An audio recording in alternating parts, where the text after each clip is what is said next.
For the first time, the world is hearing from the candidates running to be the next UN Secretary General. They are being put under public scrutiny in televised hearings. It's a move by the UN to open up a normally closed-door process.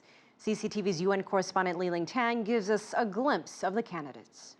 What would you do to make sure countries take action to stop catastrophic climate change? How do you think about peacekeepers who are operating in conflict environments? The Israeli-Palestinian conflict. What you consider your most important achievement? Tough questions for a big job interview, except the job seekers here have to convince entire nations that they're the best person to serve as the next UN Secretary General.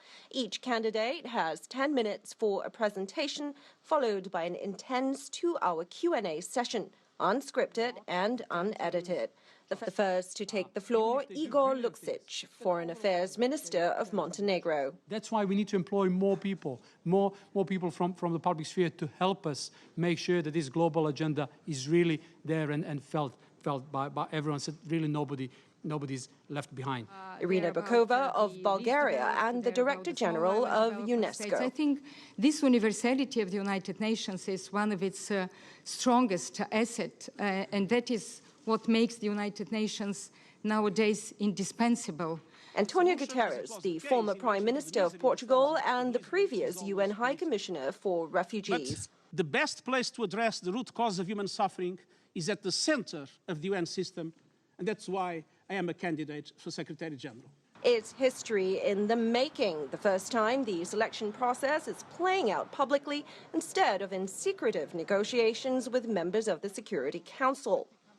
It has basically been up to the Security Council and particularly to the 5 permanent members of the Security Council to strike a deal and to come up with somebody which, according to the process we now have, really leads to the lowest common denominator.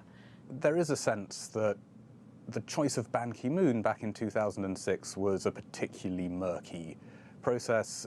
Really, the US selected Ban and forced him into office. And so ever since then, critics have been saying we need greater transparency, and to some extent we're getting it. Over the next 2 days, 5 more candidates from Slovenia, Croatia, Moldova, New Zealand, and Macedonia will undergo the same grueling interview process. This level of transparency is uncharted territory for the UN. A key question is what kind of impact this will have on the eventual outcome in the fall, especially since the Security Council will still have the final say on who gets to be UN chief. That decision still lies in the hands of the 5 veto-wielding council members, most notably Russia and the US. At the end of the day, even the most pessimistic critics concede the new approach could set the stage for changing the way the council does its job. Liling Tan, CCTV, New York.